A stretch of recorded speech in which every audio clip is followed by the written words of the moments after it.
tapat, matatag at maaasahan balitang tama at totoo lamang dito sa Pilipinas Network. Magandang araw sa ating mga kababayan sa Pilipinas at sa buong mundo. Huwag kalimutang pusuan ang video, sumubaybay at pindutin ang batingaw upang lagi kayong updated sa balita. Simulan na natin. Isang malakas na lindol na may lakas na magnitude 7.8 ang nyanig ang timog na bahagi ng Pilipinas kaninang umaga na nagdulot ng malawakang pinsala at nagbunsod ng babala ng tsunami sa mga baybaying lugar.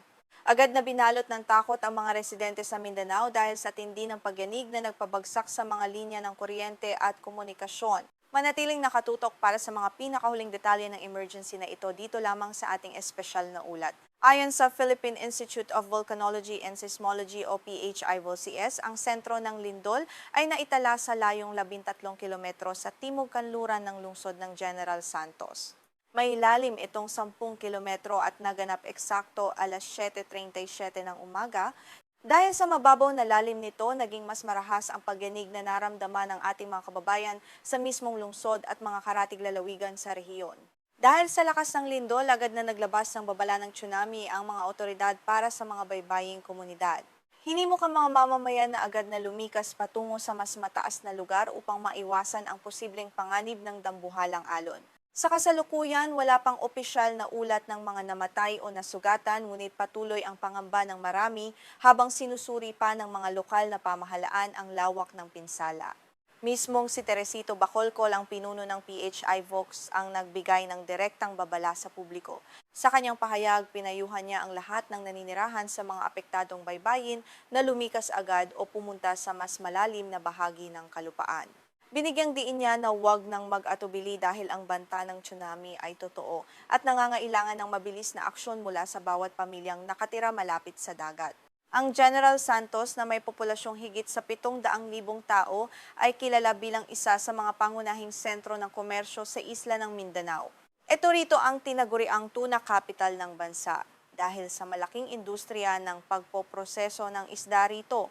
Ang matinding pagyanig sa lungsod na ito ay nagdulot ng pansamantalang pagkaantala sa mga operasyon ng negosyo at nagdala ng matinding takot sa mga manggagawa. Kabilang sa mga unang naiulat na pinsala ay ang pagbagsak ng isang maliit na gusaling komersyal sa General Santos. Ayon sa mga nakasaksi, gumuho ang ilang bahagi ng istruktura habang nagaganap ang lindol. Sa ngayon, hindi pa lubos na malinaw kung may mga taong natrap o nasugatan sa loob ng gumuhong gusali at kasalukuyan ng nagpapadala ng mga rescue team ang lokal na pamahalaan upang magsagawa ng agarang inspeksyon. Iniulat naman ng himpilan ng radyo na DZRH sa Maynila na ang maliit na komersyal na gusali kung saan matatagpuan ang kanilang panlalawigang sangay ay bahagyang gumuho. Mabilis na nakalabas ang kanilang mga kawani patungo sa ground floor kaya naman walang naitalang nasugatan sa kanilang hanay. Naganap ang pagyanig bago ang opisyal na oras ng trabaho na itinuturing na isang malaking swerte para sa kaligtasan ng marami.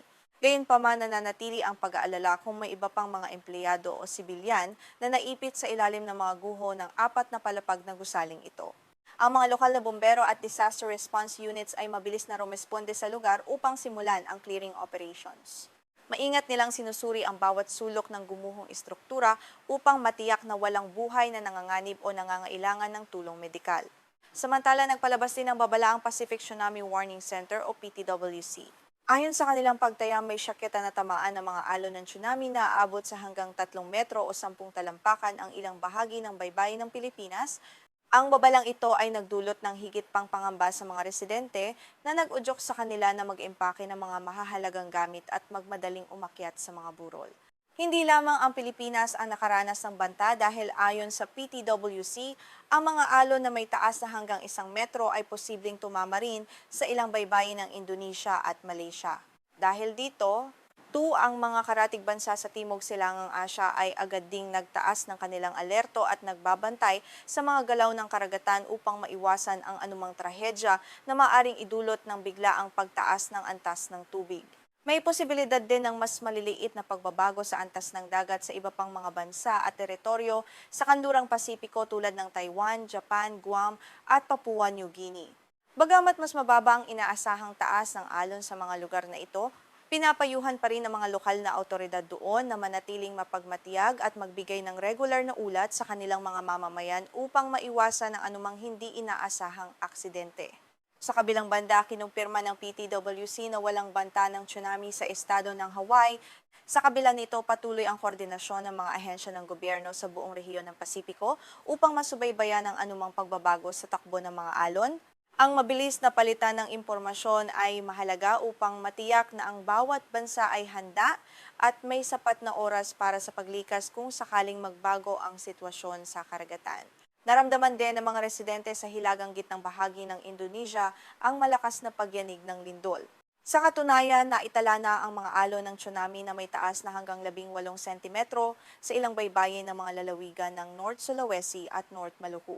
Bagamat maliit pa ito, pinatutunayan nito na ang enerhiya ng lindol ay kumalat na sa karagatan at patuloy na sinusubaybayan ng mga oceanographer doon.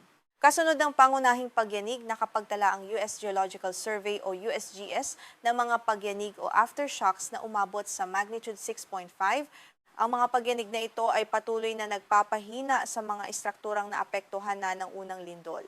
Pinapaalalahanan ng mga mamamayan na huwag munang pumasok sa mga sirang gusali dahil sa panganib ng tuluyang pagguho ng mga ito, huwag maging kampante habang nagpapatuloy ang mga pagyanig sa ilalim ng lupa. May kaunting pagkakaiba sa mga sukat na inilabas ng iba't ibang ahensya kung saan naitala ng USGS ang lalim ng lindol sa 55 kilometro. Ayon sa mga eksperto, normal lamang ang ganitong pagkakaiba sa paunang pagsusuri pagkatapos ng isang malakas na lindol dahil sa magkakaibang kagamitan at pamamaraan ng pagsukat. Ang mahalaga ay ang mabilis na pagpapakalat ng impormasyon upang makapagligtas ng maraming buhay. Sa ngayon, ang lokal na pamahalaan sa Mindanao ay abala sa pamamahagi ng paunang tulong sa mga bakwit na pansamantalang nananatili sa mga evacuation center. Nagtayo na rin ng mga pansamantalang pasilidad para sa komunikasyon upang matulungan ang mga pamilya na makontak ang kanilang mga mahal sa buhay. Ang pagkakaisa at mabilis na pagtugon ng komunidad ay susi upang malagpasan ang matinding pagsubok na ito ng kalikasan. Patuloy din ang pagsusuri ng mga inhinyero sa mga tulay, kalsada at iba pang mahalagang infrastruktura sa General Santos upang matiyak kung ligtas pa itong daanan ng mga sasakyan at mga rescue vehicle. Ang mabilis na pagbabalik ng supply ng kuryente ay isa rin sa mga pangunahing prioridad upang mapadali ang operasyon ng mga ospital at mga emergency response center na kasalukuyang gumagamit lamang ng mga generator. Ang Pilipinas ay kilala bilang isa sa mga pinaka-disaster prone na bansa sa buong mundo. Madalas itong tamaan ng mga lindol at pagputok ng bulkan dahil sa lokasyon nito sa Pacific Ring of Fire. Ang Ring of Fire ay isang malawak na arko ng mga fault line sa ilalim ng karagatang Pasipiko kung saan nagaganap ang pinakamaraming aktibidad ng pagyanig sa buong mundo na naglalagay sa bansa sa permanenteng banta ng kalamidad. Bukod sa mga lindol, ang ating bansa ay hinahagupit din ng humigit kumulang 20 bagyo at tropical na bagyo bawat taon.